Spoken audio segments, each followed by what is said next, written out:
vamos aprender sobre a reconciliação, que é algo a ser levado muito a sério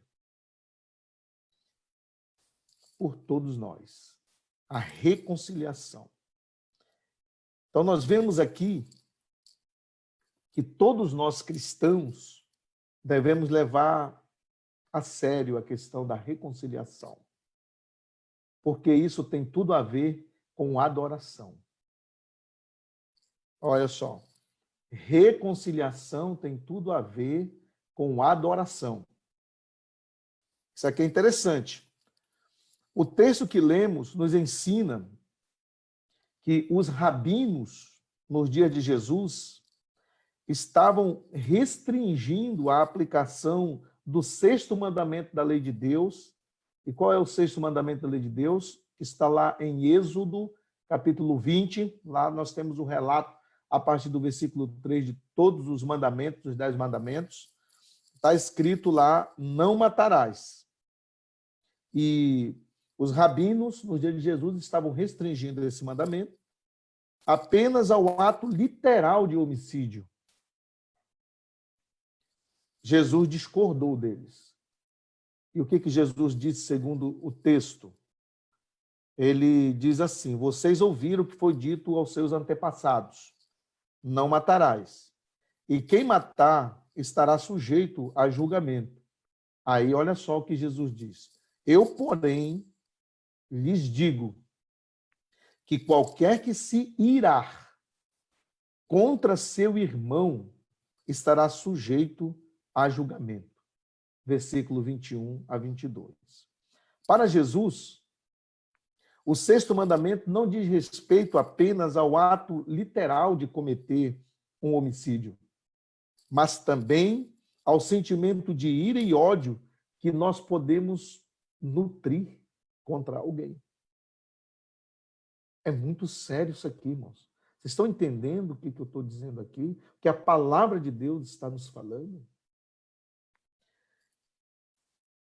Por exemplo, o apóstolo João, que aprendeu isso com o próprio Jesus, ele asseverou mais tarde, dizendo o seguinte, 1 de João, capítulo 3, versículo 15.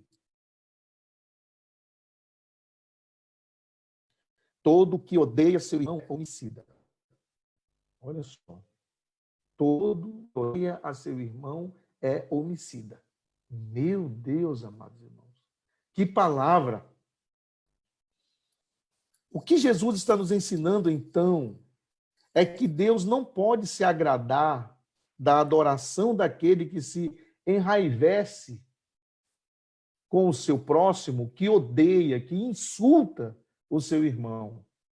Versículo 22. Essa é a razão pela qual Jesus propõe a reconciliação. Neste texto que acabamos de ler, ele espera que seus adoradores, no caso eu, você, ele espera que nós abandonemos o ódio, rejeitemos as discussões e façamos as pazes com os nossos irmãos, com o nosso próximo, com aquela pessoa que nós tivemos problema, alguma discussão. Para Jesus, meus irmãos, a reconciliação ela é imprescindível para uma verdadeira adoração.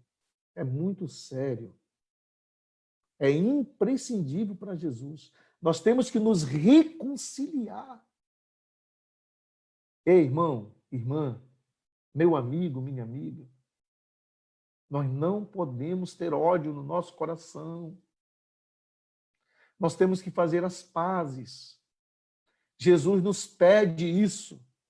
Não podemos viver de uma forma desunida, nos degladiando, falando mal um do outro. Nós, seres humanos, não fomos criados para isso. Jesus não aceita a adoração de uma pessoa que esteja com seu coração nutrido pelo ódio, pela inimizade, pela falsidade, pela fofoca.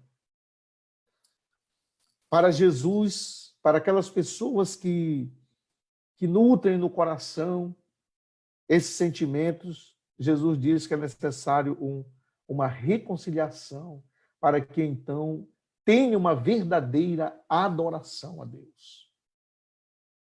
Essa palavra mexe muito comigo, ela é muito forte. E ele traz alguns ensinos em Mateus 5, 21, 26. O primeiro ensino é que há necessidade de reconciliação para que nós possamos, então, ter uma verdadeira adoração. Quem não se reconcilia com seu irmão, quem vive em guerra, quem vive com ódio no seu coração, com inimizade, com o coração amargurado, não pode apresentar a Deus uma verdadeira adoração. É a palavra que nos diz isso. Lendo as palavras de Jesus nesse texto, talvez alguém diga, isto não é para mim. Não é verdade? Alguém pode dizer, mas essa palavra não é para mim. Eu não tenho me desentendido com ninguém nos últimos tempos. Entretanto, é justamente esse pensamento literalista que Jesus está criticando aqui. Ele está nos ensinando que podemos pecar, não apenas com atitudes concretas, mas também com intenções e sentimentos errados, como, por exemplo, o ódio, o rancor e o ressentimento. O ressentimento. Então, imagino que agora muitas pessoas estão em suas casas, com suas famílias, pai, mãe, filhos, os irmãos, tios, avós, e em um ambiente familiar, muitas vezes também tem esses ressentimentos, algum problema no passado.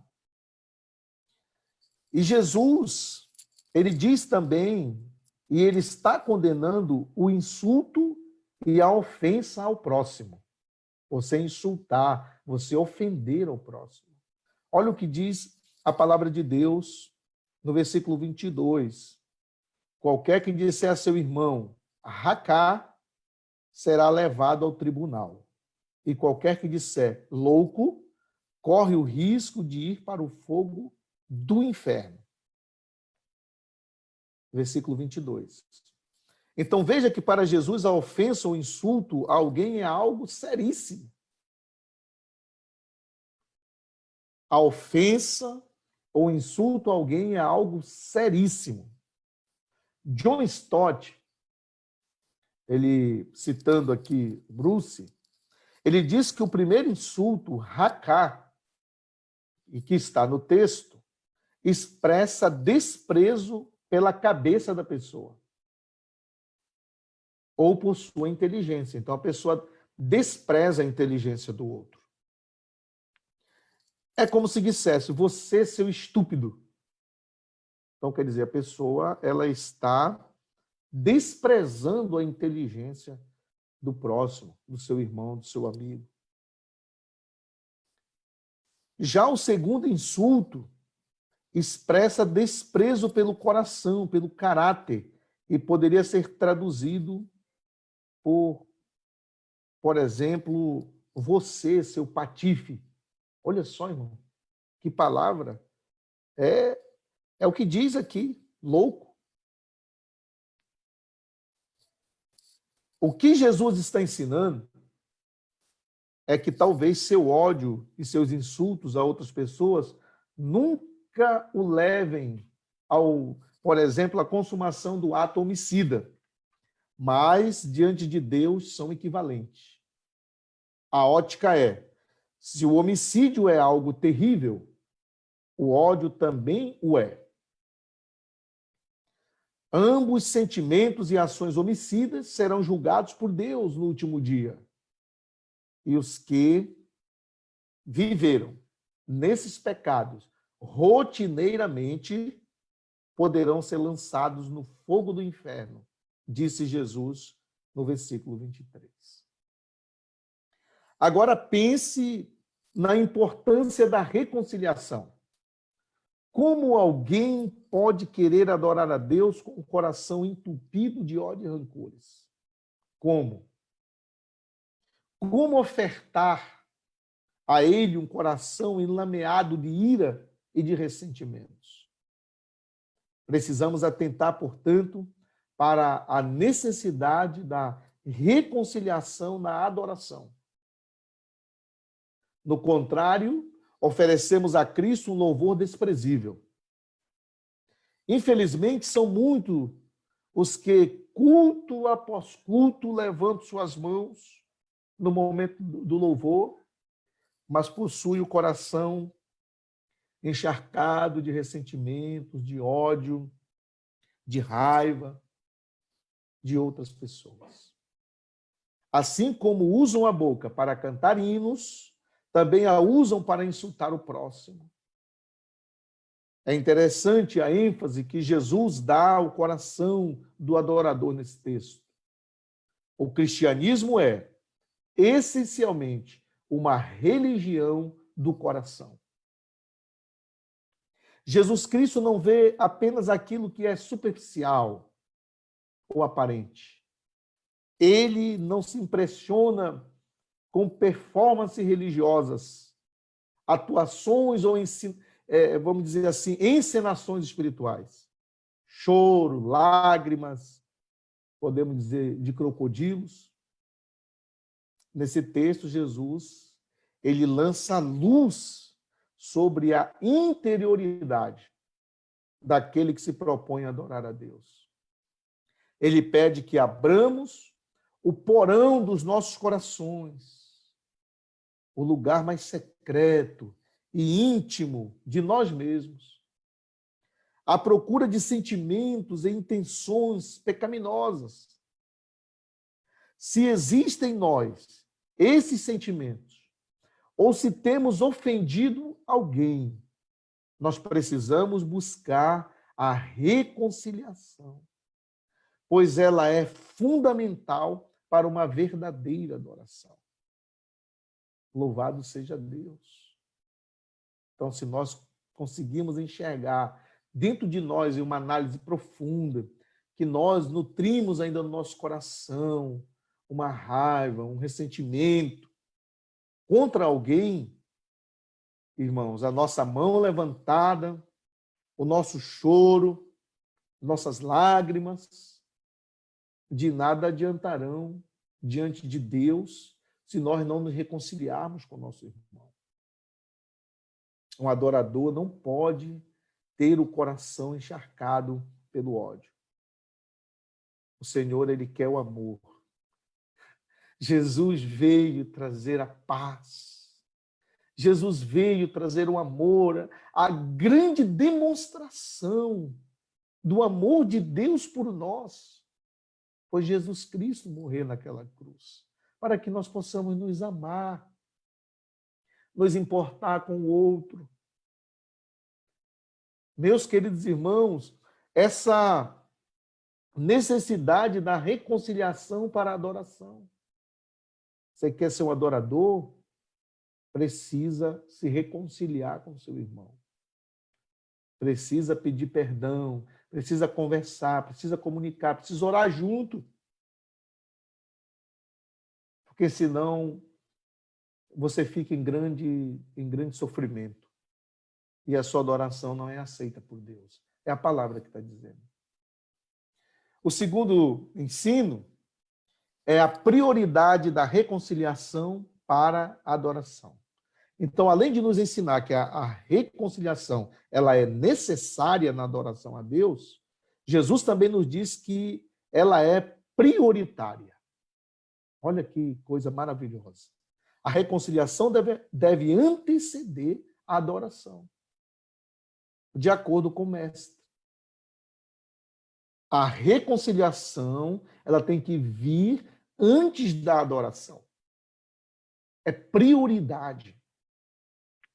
Quanto tempo você tem vivido nutrido ressentimento por alguém no seu coração, meu irmão? Minha irmã. Isso você tem levado anos. Eu falei uma certa vez com uma filha em uma cidade que eu pastoreei, e ela disse, pastor, há 20 anos, pastor, eu tenho um grande ressentimento, um grande ódio do meu pai. E eu disse para ela, mas você é feliz assim? Ela disse, não. E eu disse, e por que você não se reconcilia com o seu pai? Depois de 20 anos, uma filha com raiva, com ódio, com grandes ressentimentos do seu pai. Então, pelo Espírito Santo de Deus, aquela mulher foi convencida e eu pude testemunhar de perto quão maravilhoso, quão abençoador é uma pessoa se reconciliar com outra. Ela abraçou o pai dela depois de 20 anos e disse, meu pai, me perdoa. Essa experiência que eu pude ver e participar ali, levando aquela filha à reconciliação com aquele pai, marcou a minha história de vida, a minha experiência. Porque nós vemos, irmãos, que 20 anos se passaram. Porque muitas vezes a pessoa tem aquele ressentimento e os anos vão se passando, os meses vão se passando. E todas as vezes que a pessoa lembra daquele episódio, do que aconteceu, vem novamente, na sua mente, no seu coração, volta aquele ódio, aquela raiva, aquele ressentimento. E a palavra de Deus diz que é prioridade a reconciliação. Louvado seja Deus. Olha o que ele diz aqui. Portanto, disse ele, se você estiver apresentando a sua oferta diante do altar e ali se lembrar de que seu irmão tem algo contra você, deixe sua oferta ali, diante do altar, e vá primeiro reconciliar-se com seu irmão. Depois volte e apresente a sua oferta. É o versículo 23 e 24 de Mateus 5. É interessante notar que Jesus não diz se você se lembrar que tem algo contra o seu irmão. Mas se você se lembrar que seu irmão tem algo contra você. Isso aqui é interessante, não é você, mas se você entender que o teu irmão tem algo contra você. Você tem que deixar a sua oferta, a sua adoração, e você tem que ir reconciliar-se com seu irmão. Jesus sabia que temos uma imensa facilidade de lembrar a ofensa que alguém praticou contra nós. Você tem? Facilidade de lembrar as palavras ou atos de alguém que te machucou, que te feriu? Todos nós, seres humanos, temos uma imensa facilidade, a gente não esquece. É muito difícil.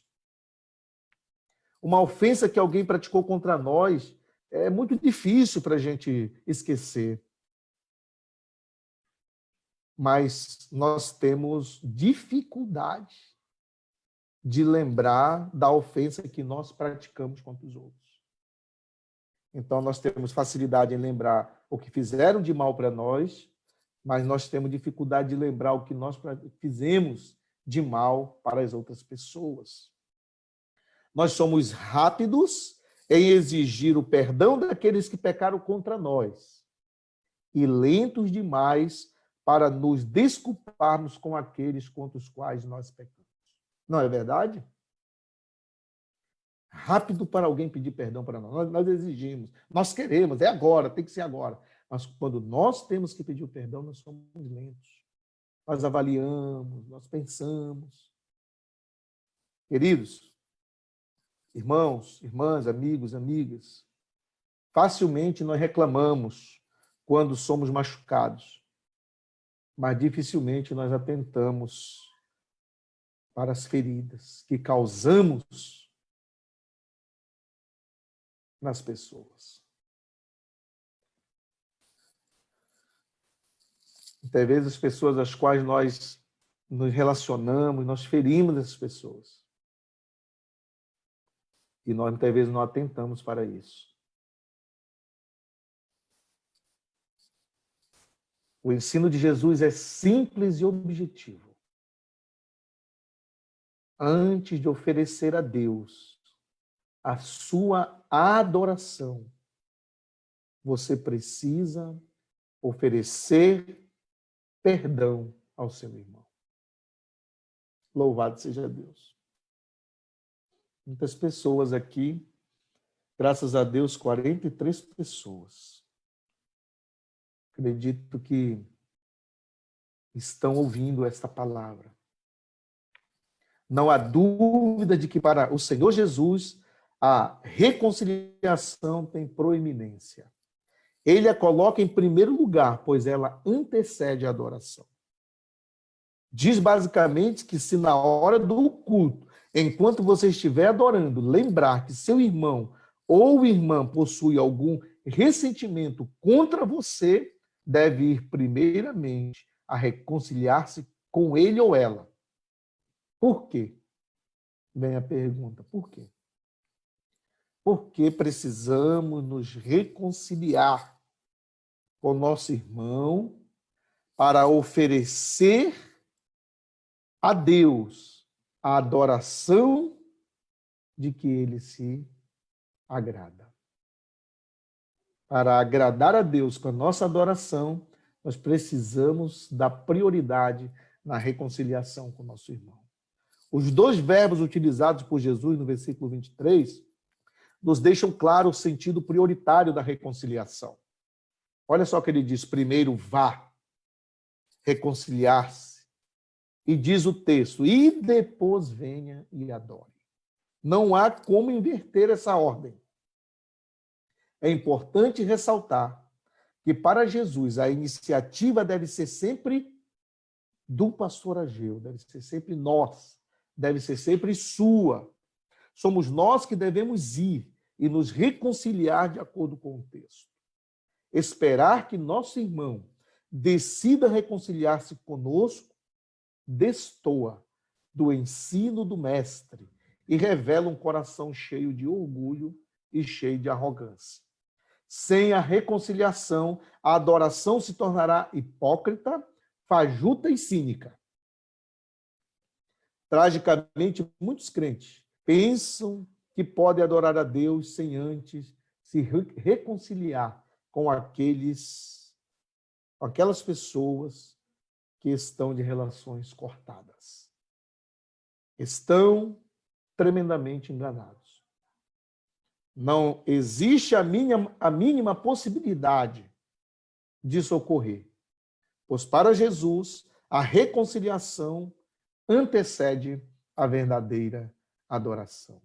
Louvado seja Deus. Sei que o Espírito Santo ele está falando, né? Está falando ao coração. Está aqui 40 pessoas aqui acompanhando diretamente, fora as salas, né? Que estão ali já com muitas pessoas também ouvindo. E para nós encerrarmos essa palavra abençoadora da nossa vida, um outro ensino é a urgência da reconciliação para a adoração. Analisamos o texto, percebemos que Jesus utiliza duas ilustrações para exemplificar a importância da reconciliação na adoração a Deus. A primeira ilustração é de um adorador em direção ao altar com oferta, no versículo 23 e 24. A segunda é a de um devedor e seu credor em direção ao tribunal, no versículo 25 e 26. As ilustrações são diferentes.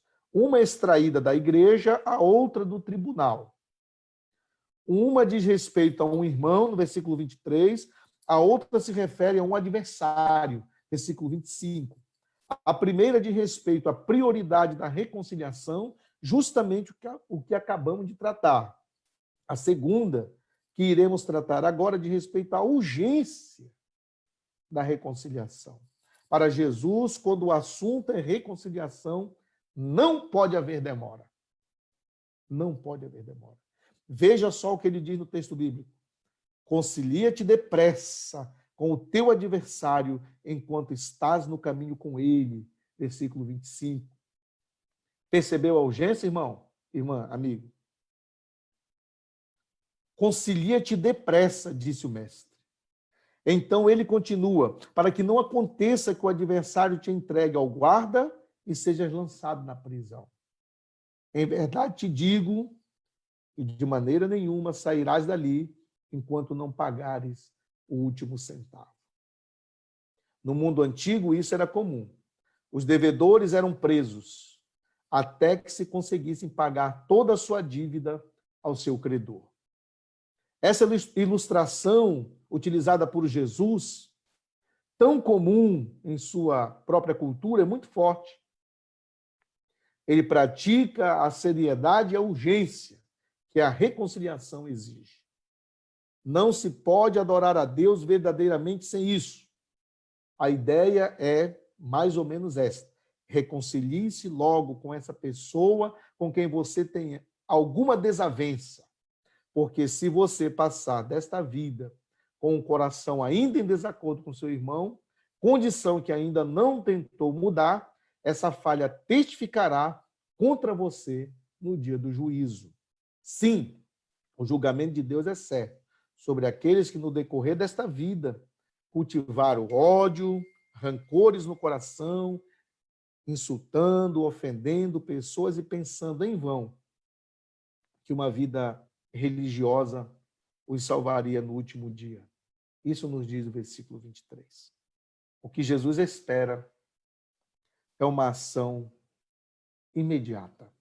Seu ensino é: olha só, irmão, quero olhar para você agora. Pare. É isso que está dizendo aqui, ó.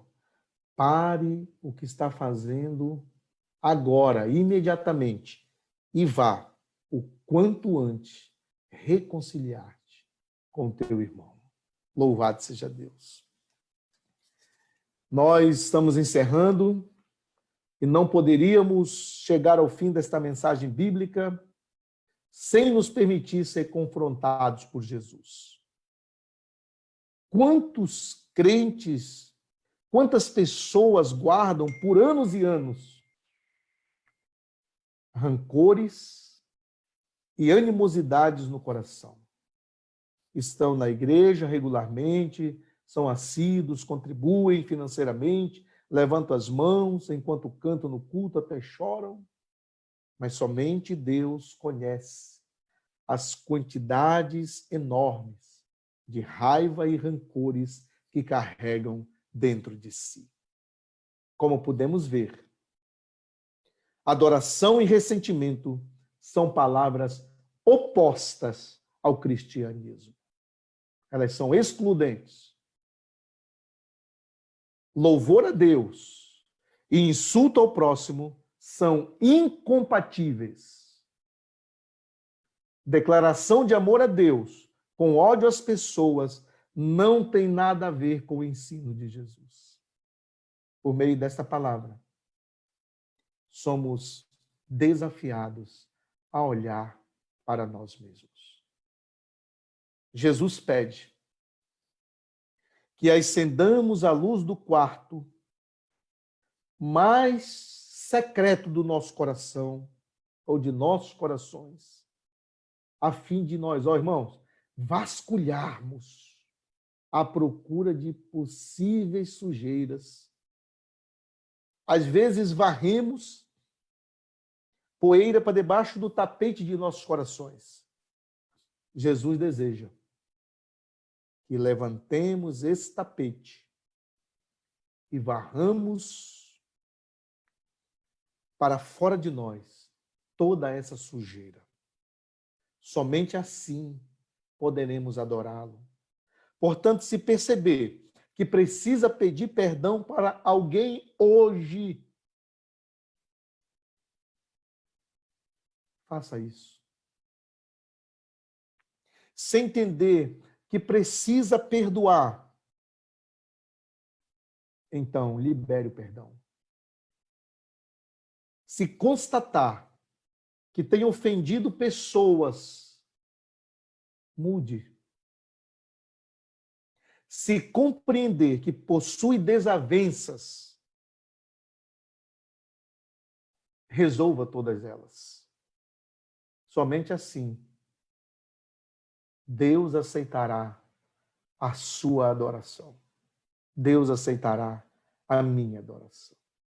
Por isso, nesta palavra, reconcilie-se com seu irmão. Que Deus te abençoe. Logo mais nós vamos... Quero orar por você. E peça a Deus agora, através do Espírito Santo, para que você tenha força de pedir perdão ou de liberar o perdão para que possa adorar a Deus em espírito e verdade e Ele se agrade da sua adoração. Oremos ao Senhor. Pai, em nome de Jesus, te agradeço por esta palavra. Uma palavra, como eu já falei aqui, abençoadora para a minha vida, para a vida dos meus irmãos. Sei, meu Deus, que há muitas pessoas feridas e nós precisamos que o Senhor seja o bálsamo para curar essas feridas. E assim, Senhor, nesta palavra que o Senhor tem falado esta noite conosco, que o Senhor nos dê força, o Senhor abençoe esse irmão, essa irmã, esse amigo, essa amiga, para que tenha força, coragem, alegria de liberar o perdão. Só o Senhor pode fazer isso. E assim, Senhor meu Deus, nós recebemos na nossa vida a bênção esta noite, porque nós temos certeza que se nós pedirmos o perdão, ou se nós liberarmos o perdão, a nossa adoração ela será aceita diante do trono da glória, e nós seremos abençoados, fortalecidos, a nossa saúde física e espiritual restaurada pelo Senhor, porque nós estamos bem com Deus, bem com as pessoas, estamos preparados, não para a perdição, mas para a vida eterna em Cristo Jesus. Deus maravilhoso, eu oro, Pai, por todas as pessoas que estão sofrendo. Muitas pessoas estão sofrendo, Pai, por conta dessa pandemia, por conta do coronavírus, estão doentes, com suspeita dos sintomas, outros infectados, outros nas UTIs lotadas, meu Deus, famílias em luto. Oh, Pai querido, nós clamamos no teu santo sábado, nesse dia de adoração, meu Pai. Nós clamamos por misericórdia, e a tua palavra nos diz que o Senhor é o Pai das misericórdias. Por causa das tuas misericórdias, nós não somos consumidos. Em nome de Jesus, Senhor, nós sabemos e temos a confiança que tu tens o poder para nos livrar desse vírus, para acabar com essa pandemia e assim abençoar as nações, abençoar as pessoas, mas esse tempo que seja um tempo de reflexão, de arrependimento, de mudanças, de reconciliação, de paz. Oh, Deus amado, eu oro, Senhor meu Deus, e que o Senhor possa levantar aquele que está doente, aquele que está enfermo, que o Senhor possa proteger os profissionais que estão ali na linha de frente, Pai, no fronte da batalha, os médicos, os profissionais da saúde, meu Pai, os policiais que estão nas ruas, e assim, Senhor meu Deus, aqueles dos serviços essenciais que continuam trabalhando, que o Senhor possa estar protegendo. E nós oramos, Pai, pedindo a tua misericórdia, repreendendo toda a sorte de enfermidade e pedindo a tua bênção sobre os nossos amigos, sobre os nossos irmãos. Que a graça de nosso Senhor Jesus Cristo, o grande amor de Deus, o nosso Pai, a comunhão e as consolações do Espírito Santo esteja com a igreja, hoje e sempre. Amém.